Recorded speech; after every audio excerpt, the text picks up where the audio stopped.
No ale tentokrát sme môj návrat na stage poňali ešte trošku špeciálnejšie a rozhodli sme sa zase urobiť niečo, čo som ešte nikdy neurobila. Toto turné bude taký warm-up pred mojim najväčším koncertom na štadióne v Trnave a práve preto som sa rozhodla vystúpiť nie len s mojimi 4 tanečníčkami, ktoré už vy všetci poznáte z koncertov posledné roky, ale tentokrát sa k nám pridajú aj 2 chalani tanečníci, z toho teda jeden je choreograf a jeden z najtalentovanejších tanečníkov u nás, ktorý bude robiť zároveň aj choreografa na štadióne. Jeho meno je Simon Šinka.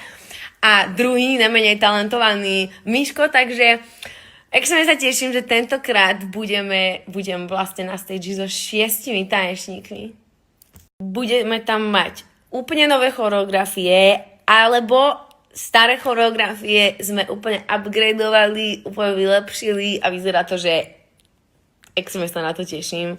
Bude to makačka, bude to aj zároveň dosť ťažké a hlavne teda pre mňa. Ale beriem to ako extrémnu výzvu a extrémne sa na to teším, lebo nič mi nezostáva, proste úplne sa na to teším a konečne po pol roku budem opäť znova stať na stage. Vidíme sa v 3 českých mestách, ako je Praha, Brno a Ostrava a v 4 slovenských mestách, ako je Bratislava, Žilina, Banská Bystrica a Košice. Vstupenky budú v predaji zajtra od 18:00 na tutut.fm. Samozrejme sa tam môžete prekliknúť aj z môjho webu simonahajgerova.sk.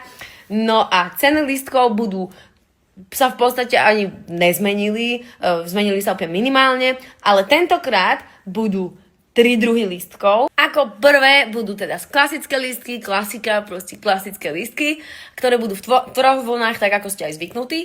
Ako druhé budú VIP lístky a ako tretie budú gold lístky.